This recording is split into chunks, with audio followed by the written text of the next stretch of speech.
Welcome to Burhan's preparatory academy. امید کرتا ہوں آپ لوگ سب خیریت سے ہوں گے. ویسے تو ہمارا پاکستانی اسٹڈیز کا لیکچر منڈے والے دن ہوتا ہے اور منڈے والے دن ہم نے کلاس لی ہے اسلامک اسٹڈیز کی, اور آج اسلامک اسٹڈیز کا لیکچر ہوتا ہے اور آج ہم کلاس لینے جا رہے ہیں پاکستان اسٹڈیز کی. تھوڑا سا ہمارا شیڈیول جو ہے وہ ریشفل ہو گیا ہے, لیکن نیکسٹ ویک سے دوبارہ سے یہ صحیح طریقے سے آپ تک لیکچرز پہنچائے جائیں گے.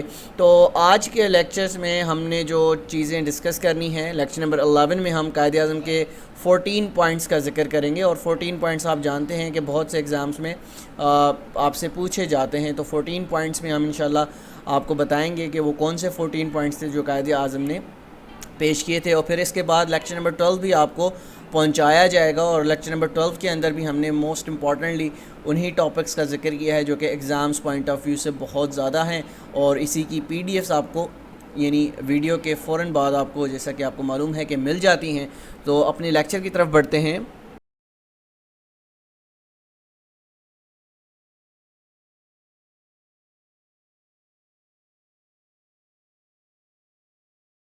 تو آج جو ہم ٹاپک ڈسکس کرنے لگے ہیں وہ ہے قائد اعظم کے 14 پوائنٹس جو کہ اس نے 1929 کے اندر پریزنٹ کیے تھے. اور یہ 1929 میں یہ پوائنٹس کس کے بعد آئے تھے, تو آپ کو پتہ ہوگا کہ لاسٹ لیکچر کے اندر ہم نے نہرو رپورٹ کو پڑھا تھا.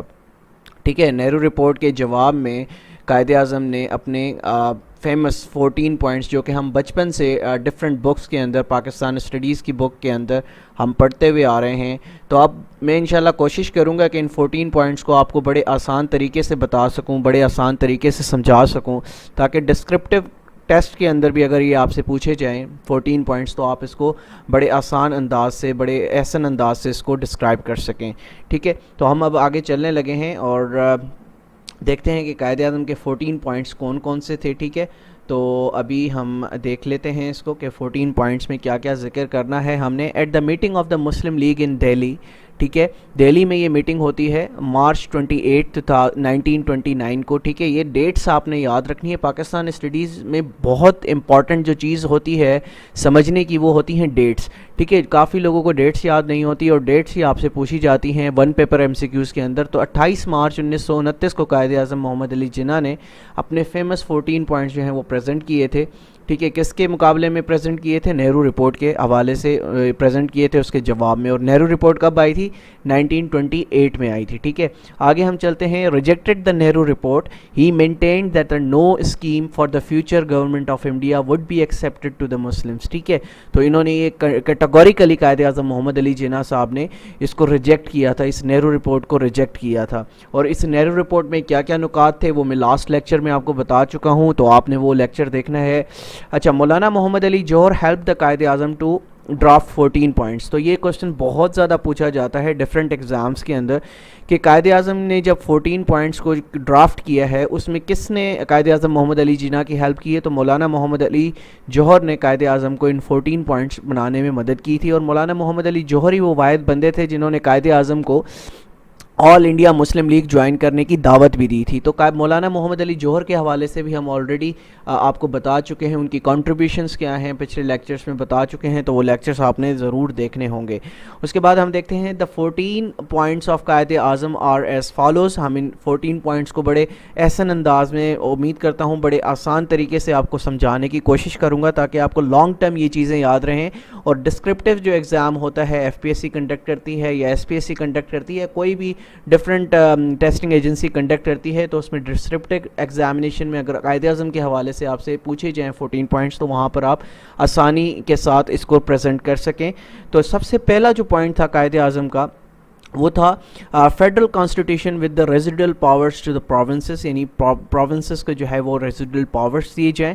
ٹھیک ہے, اس کے بعد جو ہے پروونشل اٹانمی جو ہے انہوں نے کہا تھا کہ پروونسز جو ہیں ان کو اٹانمی دی جائے. ٹھیک ہے, اس کے بعد جو تیسرا مین پوائنٹ تھا, no constitutional amendment by the centre would be passed without the concurrence of the states constituting the Indian federation, یعنی کوئی بھی کانسٹیٹیوشنل امینڈمنٹ جو ہے سینٹر نہیں کر سکتا, پاس نہیں کر سکتا وداؤٹ کنکرنس آف دا اسٹیٹس, یعنی جو اسٹیٹس ہیں وہ کانسٹیٹیوٹنگ دی انڈین فیڈریشن کے مطلب ان سے کب جب تک نہیں کر سکتا جب تک ان سے کوئی کانکرنس نہیں ہو جاتی, ٹھیک ہے, تو وہ کوئی بھی کانسٹیٹیوشنل امینڈمنٹ نہیں کر سکتا. اور آپ نے دیکھا ہوگا کہ پاکستان میں بھی ایون جو بھی کانسٹیٹیوشنل امینڈمنٹ ہوتی ہے اس وقت, تو اس میں ایک پروسیس سے گزرنا پڑتا ہے, ایک ڈیٹیل پروسیس سے, ایک تھارو پروسیس سے گزرنا پڑتا ہے. تو یہ قائد اعظم نے پوائنٹ دیا تھا اس وقت 1929 میں. اور چوتھا پوائنٹ کیا تھا, آل legislatures and elected bodies to have adequate representation of Muslims in every province without reducing a majority of Muslims in a province to a minority or equality.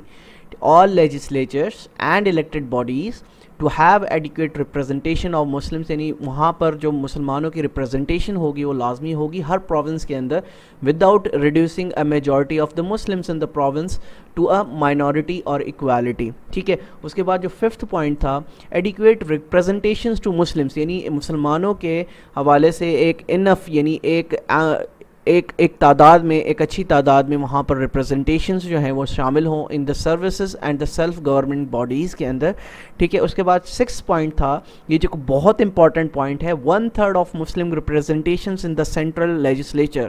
جو سینٹرل لیجسلیچر ہوگی اس میں مسلمانوں کی کتنی ایک ریپرزنٹیشن ہوگی, 1/3 مسلمس کی جو ریپرزنٹیشن ہے, 1/3 جو ہے وہاں پر مسلمس کی ریپرزنٹیشن سینٹرل لیجسلیچر میں شامل ہوگی.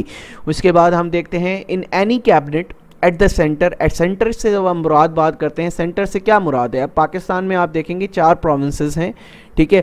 4 پروونسز کے علاوہ سینٹرز میں اب کیا تعداد, سینٹر ہم کس کو بولتے ہیں؟ سینٹر ہم بولتے ہیں, یہاں سے آپ اخذ کر لیں کہ فیڈرل کو ہم سینٹر بولتے ہیں. جو آپ کی فیڈرل گورنمنٹ ہے اس کو آپ سینٹر کے اس سے دیکھ سکتے ہیں. اب وہ کیا پوائنٹ ہے؟ وہ پوائنٹ ہے کہ ان اینی کیبنٹ, کوئی بھی کیبنٹ بنے گی ایٹ دا سینٹر, یعنی فیڈرل ایریا کے اندر, فیڈرل گورنمنٹ کے اندر, اور in the provinces 1/3 to be Muslims, یعنی اس کے اندر کتنے مسلمان ہوں گے؟ 1/3 جو ہے مسلمانوں کی اس میں شمولیت ہوگی. سیپریٹ الیکٹوریٹس فار دا مسلمس, یہ کیونکہ آپ کو پتہ ہے کہ سیپریٹ الیکٹوریٹ کا معاملہ جو ہے 1909 کے اندر بھی اٹھایا گیا تھا, ٹھیک ہے.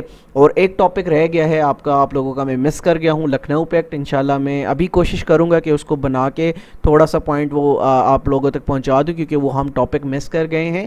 تو لکھنؤ پیکٹ جو کہ 1916 میں ہوا تھا, وہ بھی میں آپ کو انشاءاللہ اس کو بھی ڈسکرائب کر لیتے ہیں, اس کو بھی ڈیٹیل سے آپ لوگوں کو پڑھا دیتے ہیں. تو 8واں پوائنٹ کیا تھا؟ سیپریٹ الیکٹوریٹس کے حوالے سے تھا کہ سیپریٹ الیکٹوریٹس فار دا مسلمس, یعنی مسلمس کے حوالے سے سیپریٹ الیکٹوریٹس وہاں پر موجود ہوں گے.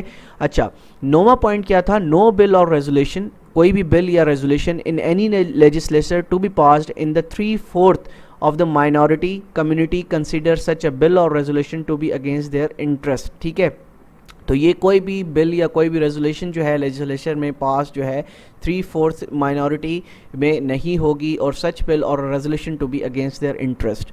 اس کے بعد جب ہم آتے ہیں 10th پوائنٹ پہ, یعنی 10واں جو پوائنٹ تھا قائد اعظم کا, any territorial redistribution not to affect the Muslims majority in the Punjab, Bengal and NWFP. وہ کہتے ہیں کہ کوئی بھی جو ٹیریٹوریل ری ڈسٹریبیوشن ہوگی وہ کیا ہوگی کہ وہ کوئی بھی جو ہے اس میں ناٹ ٹو افیکٹ مسلم, یعنی مسلمس کو افیکٹ نہیں کرے گی. میجورٹی ان پنجاب, بنگال جہاں پر مسلمانوں کی تعداد زیادہ تھی, NWFP جو کہ نارتھ ویسٹ فرنٹیئر پروونس تھا, جو کہ آج کل KPK کہلاتا ہے, خیبر پختونخوا کہلاتا ہے, ٹھیک ہے.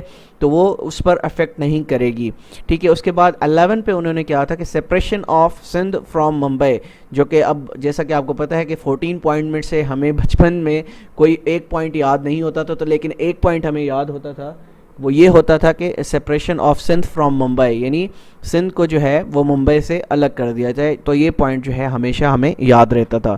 اس کے بعد جو 12th پوائنٹ تھا, constitutional reforms in the NWFP and Balochistan, کہ کانسٹیٹیوشنل ریفارمز جو ہیں وہ NWFP میں بھی کیے جائیں گے اور بلوچستان کے اندر بھی کیے جائیں گے. اور اس کے بعد جو ہے full religious freedom to all communities. اب جو فل ریلیجس فریڈم سے یہاں سے بات آتی ہے کہ اس وہاں پر جتنی بھی کمیونٹیز موجود تھیں, پارسی موجود تھے اور اس کے ساتھ ساتھ عیسائی موجود تھے, تو ان کو کیا تھا کہ فل فریڈم ان کو ملنا چاہیے, آیا وہ مسلمس ہوں, آیا وہ کرسچنس ہوں, آیا وہ پارسیز ہوں, تو ان کو فل فریڈم جو ہے وہ کمیونٹیز کو ملنے چاہیے. اور لاسٹ جو پوائنٹ تھا قائد اعظم کا اس 14 پوائنٹس کے اندر، اور پروٹیکشن آف مسلمس، ٹھیک ہے، protection of Muslim rights in religion, یعنی مسلم کے جو رائٹس ہیں ریلیجن کے اندر، ان کے کلچر کے اندر، ان کی ایجوکیشن کے اندر، اور ان کی لینگویج کو جو ہے وہ پروٹیکٹ کیا جائے گا، ٹھیک ہے۔ تو یہ قائد اعظم کے 14 فیمس پوائنٹس تھے، ٹھیک ہے، جو کہ بہت سے ایگزامس میں ایون ڈسکرپٹیو میں یہ زیادہ تر آپ سے زیادہ تر ڈیٹیل میں پوچھے جاتے ہیں، ورنہ آپ سے اگر جو زیادہ تر پوچھا جائے گا one paper M C Qs میں، وہ یہی پوچھا جائے گا کہ قائد اعظم کے 14 پوائنٹس کب آئے تھے، اس کو بنانے میں کس نے ہیلپ کی تھی، اور اس کو بیان کرنے کی وجہ کیا بنی تھی، اس کی ایگزیکٹ ڈیٹ کیا تھی، تو یہ چیزیں آپ نے دیکھنی ہیں۔ تو انشاءاللہ دیکھیں آج جو ہمارا یہ لیکچرز اگین سٹارٹ ہوئے ہیں، انشاءاللہ اب میں اسپیڈ اپ کروں گا آج کے حوالے سے، کیونکہ ٹاپکس تیار نہیں تھا، تو اس وجہ سے جلدی میں نے جو بھی ٹاپک مجھ سے تیار ہو سکا تو وہ میں نے آپ کے خدمت میں پیش کر دیا ہے۔ انشاءاللہ کوشش کروں گا کہ آگے آنے والے لیکچرز کو اپنے اسپیڈ اپ کروں، 3 سے 4 ٹاپکس آپ کے سامنے ڈسکس کروں، کیونکہ ابھی آپ کو پتہ ہوگا کہ ہم تقریباً 1929 یعنی پاکستان اسٹڈیز میں 1929 تک پہنچ چکے ہیں، اور ہم نے یہ سٹارٹ کہاں سے کیا تھا، یہ آپ کو پتہ ہوگا کہ ہم نے 712 سے پاکستان اسٹڈیز کو سٹارٹ کیا تھا۔ اس میں ڈفرینٹ امپورٹنٹ ڈیولپمنٹس جتنے ایئرس کے اندر اس دوران ہوئی ہیں وہ ہم سارے جو ہے وہ ڈسکس کرتے ہوئے آ رہے ہیں، اور 1929 تک ہم پہنچ گئے ہیں۔ تو انشاءاللہ 4 سے 5 لیکچرز میں ہم انشاءاللہ 1947 تک پہنچ جائیں گے، اور 1947 سے مراد ہے کہ ہم تحریک آزادی تک ہم پہنچ جائیں گے۔ اس کے بعد جتنی بھی امپورٹنٹ ڈیولپمنٹس آج تک ہوئی ہیں وہ پاکستان اسٹڈیز میں ہم کور کریں گے، کیونکہ Pakistan studies and Pakistan affairs یہ دونوں ایک جو ہے انٹرچینجبلی یہ نیم یوز ہوتا ہے، تو یہ دونوں ٹاپکس جو ہیں ہم آہستہ آہستہ لے کر آپ کے سامنے آپ کی خدمت میں شامل ہوں گے۔ تو امید کرتا ہوں آج کا لیکچر جو ہے وہ مفید ثابت ہوا ہوگا، اس کو نوٹ ڈاؤن کر لیجئے گا۔ ملتے ہیں انشاءاللہ کل ایک اسلامیات کے لیکچر کے ساتھ، اپنا بہت خیال رکھیے گا، اللہ حافظ۔